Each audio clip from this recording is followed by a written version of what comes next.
Ako ay single mom na naloko ng pag-ibig. Naku, dun tayo sa pag-ibig na naman. May Naku po. utang ang ex ko Oo. sa akin. 320,000 galing credit cards to cash.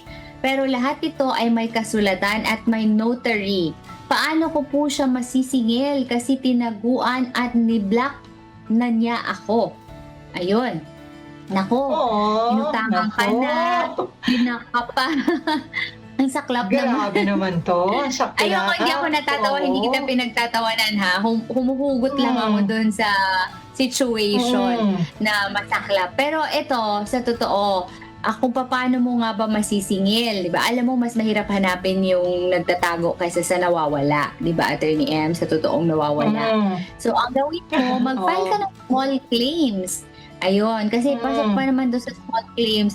Kasi gustuhin ko man na sabihing estafa ito, hindi pasok yung elements Hmm. kasi sa Oo, eh. criminal, mas ano kasi sa criminal cases makakapag issue ng warrant of arrest kapag ka nakita ng kapag ka na-resolve ng prosecution yung inyong reklamo, makakapag-issue ng warrant of arrest. Kaya lang sa elements ng estafa hindi pasok yung Hindi iyong pasok. sitwasyon. Mm.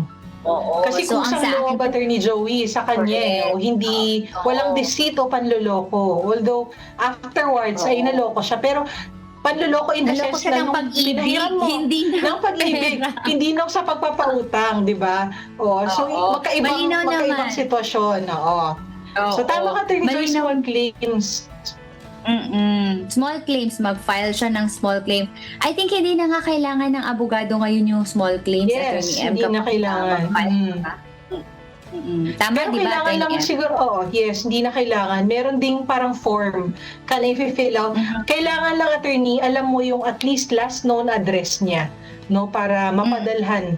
Oo, kasi at hindi na ikaw yung kailangan magpadala, yung courts na yung magpapadala. So, you don't have to worry na baka ma-emotional blackmail ka, 'di ba, Attorney Joey, or yung ma-feel ka na vulnerable ka Marupok. na naman kasi pagdating dun, oo, baka kausapin ka, suyuin ka. Oo, naku, magkaayos tapos goodbye na sa 320,000. So, kapag ka nag-file na ng action for small claims, Attorney Joey, at alam mo yung last known address, hindi mo na kailangan gawin na ikaw mismo yung maghahabol sa kanya para singilin siya or magpadala nung notice, Attorney Joey, na kailangan niyang pumunta sa court para sagutin yung action for small claims. Oo, at nakalagay nga Ay. dito, hindi na niya alam kung saan kasi pinagtataguan daw siya. Yung sinabi nga ni Attorney M kanina, last known address naman. So, doon mo Oo. siya papadalhan ng iyong magreklamo. Kaya lang, yun nga lang pagka pinadala mo doon at talagang nananadya naman, sinasadya kang taguan, medyo mahihirapan talaga tayo. So, alamin natin muna kung saan o pwede siyang padalhan ng reklamo.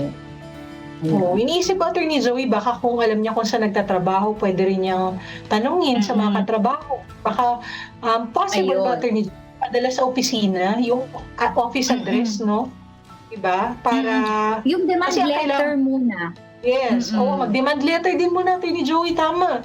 Before na mag-file ng action for small claims para talagang may proof naman na sinisingil mo talaga, Attorney Joey, 'di ba? Tapos hindi na mahanap. Tapos yung mga Both. yung mga demand letters, ipa-receive mo doon sa opisina or kung saan yung last known address niya o kung saan sa tingin mo siya Pa-receive. nagtatago. Oo, ipa-receive kasi gagamitin mo yon sa iyong small claims bilang patunay na Ebidensya. naningil ka na nga at ilang beses mo nang ginawa at hindi ka pa rin binabayaran.